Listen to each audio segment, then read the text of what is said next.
transformation of this system to mathematically perfected economy. So it's very, very, very, very, very wrong and erroneous to assume that this is a recession. Which cost the world tens of trillions of dollars, rendered 30 million people unemployed, and doubled the national debt of the United States. If you look at the cost of it, destruction of equity wealth, of housing wealth, the destruction of income, of jobs, 15 million people globally could end up below the poverty line again. But again, as I have said, these are consequences of the obfuscation of the currency. It, and it alone, multiplies artificial indebtedness in proportion to a circulation or remaining capacity to service debt until we suffer terminal failure, which we can survive for some while by these means of artificial sustention, which further exceed our ability to service the resultant debts which are accumulated during the period of artificial sustention, which can only last some while further. This is just a hugely expensive crisis. This crisis was not an accident. It was caused by an out-of-control industry. Since the 1980s, the rise of the U.S. financial sector has led to a series of increasingly severe financial crises. Each crisis has caused more damage, while the industry has made more and more money. But indeed, then, it's not the improprieties which are being raised here which are responsible for this ever greater outflux of interest and principal on an ever greater sum of artificial debt, which is greater profit of the purported industry. It isn't just that these people are somehow taking this by further improprieties. It's that the system itself inevitably and inherently takes it from us because of its underlying improprieties. So this profit of the so-called industry comes at the obfuscation of the currency, and these people are reaping this in the end of the lifespan, the finite lifespan of this inherently terminal system.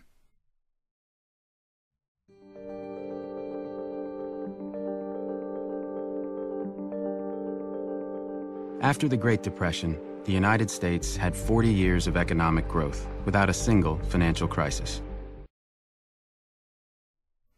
This, of course, is not the actual truth, and it's important for us to understand the whole truth again. Because the Great Depression marked the end of the first lifespan of the so-called Federal Reserve System, a system which was imposed upon us despite political promises to the contrary, which can only result in this terminal failure, which it did in no more than 15 years into its existence. So once the creditworthiness of the people was destroyed with the onset of the first terminal failure, the system was over. The lifespan was over. It really, in truth, did not recover. What happens is eventually, after 10 years of depression and World War II, the financial industry, so-called, decides to allow us to have creditworthiness again. They just simply decide that we're creditworthy, while, of course, they aren't even actual true issuers of credit. So, of course, in the case of a parasite and a host, the parasite cannot thrive unless the host thrives enough that the parasite can thrive. So, this idea that we spent so many years without a single crisis is not really true at all.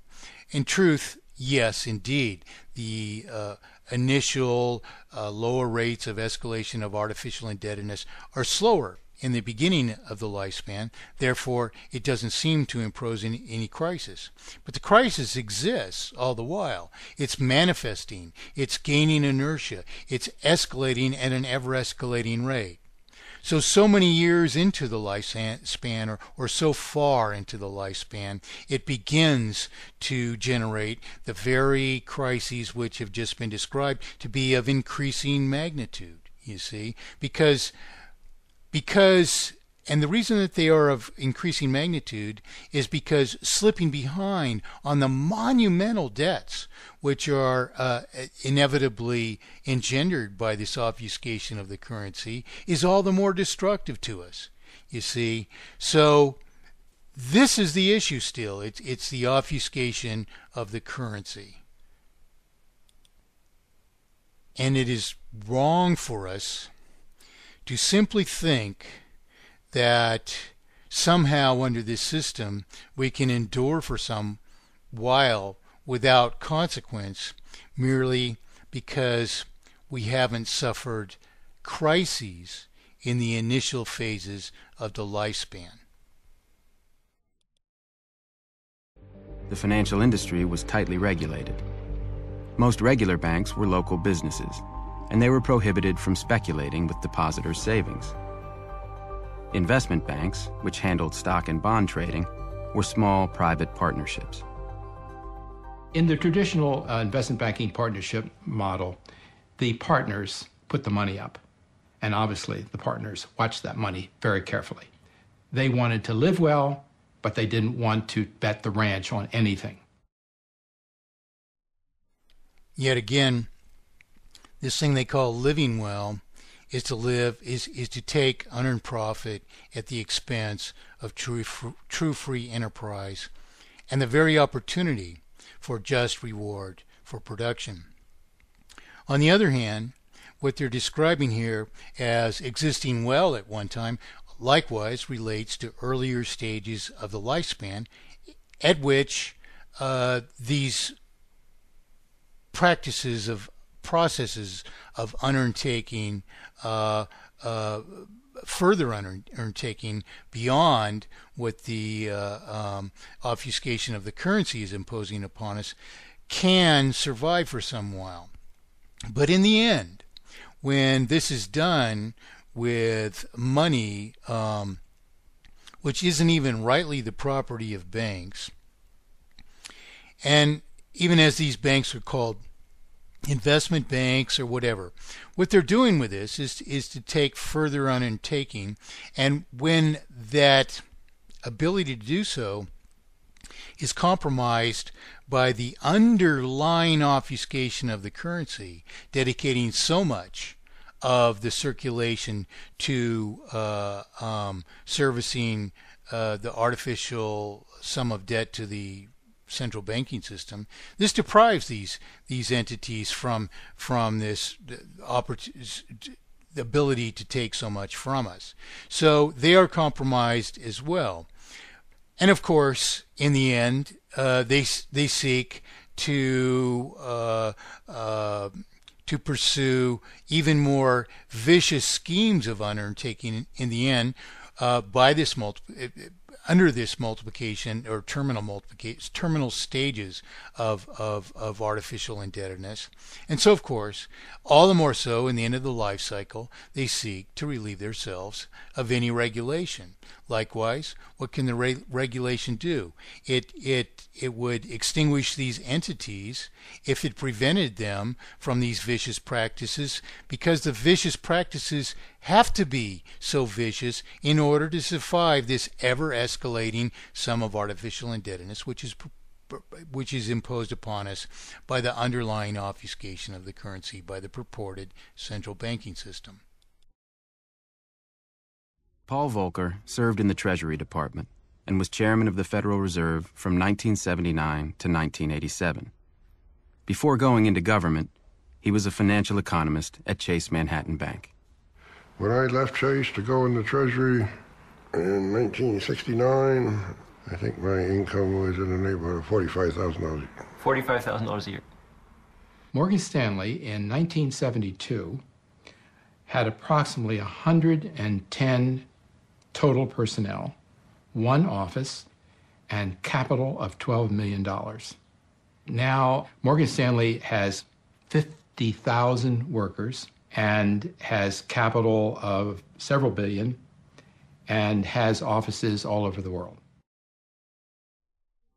And these, of course, inevitably exist then because of this fact that only the biggest, most vicious players can survive against this escalated multiplication of artificial indebtedness, which exists owing to the obfuscation of our currency. In the 1980s, the financial industry exploded. The investment banks went public, giving them huge amounts of stockholder money. People on Wall Street started getting rich. Well, actually, under the highly elevated rates of prime rates of the Federal Reserve System as were imposed by Paul Volcker, the economy, so-called, was quickly entering into failure, and would have failed, in fact, very soon at the elevated rates of interest which Volcker had imposed. In fact, when I provided computer models to the Reagan administration, which actually projected that the present failure would transpire at approximately 2010 AD, the Reagan administration, like everyone else in the world, advocated that higher rates of interest were actually necessary somehow to stave price inflation, while in fact I proved to the Reagan administration, provided them proofs that in fact, on the contrary, interest was the cause of price inflation. It also was the cause of inherent, irreversible, and therefore terminal multiplication of artificial indebtedness. So the real thing that's going on here is that the economy was entering into failure. And if you're paying attention to the news, how was the economy rescued? The Federal Reserve purported to rescue the economy by purchasing government securities again. So, in fact, this was increasing the artificial indebtedness of the people to the government above a ceiling which they couldn't even afford to service any longer. In fact, while Reagan decreased taxes 10% per year for 3 years, he in his first term he restored the former rates of taxation when it found, in fact, that he was, as I had projected, was accumulating greater federal deficits than any president before him, which, of course, is why he was elected, for promising change. Well, without, of course, providing a veritable process which would have saved us. And while, in fact, I provided his campaign in 1979, the only process which could have saved us. So why did Wall Street begin to get rich, as Matt says here? Well, the fact of the matter is, if you're paying attention to the news, if you research this in all the old papers, the Federal Reserve was pouring money into circulation, and speculators, this money was available to sustain the prices of the stock market, which is a facade that the Federal Reserve persists in, as if the takings of the stock market from us are evidence of our prosperity or continued prosperity. This is a great misunderstanding of our own, then, which they are appealing to. In truth, people think that the Great Depression precipitated from the stock market failure, while in fact the stock market failure precipitated from the inherent, irreversible, and therefore terminal multiplication of artificial indebtedness in proportion to the circulation.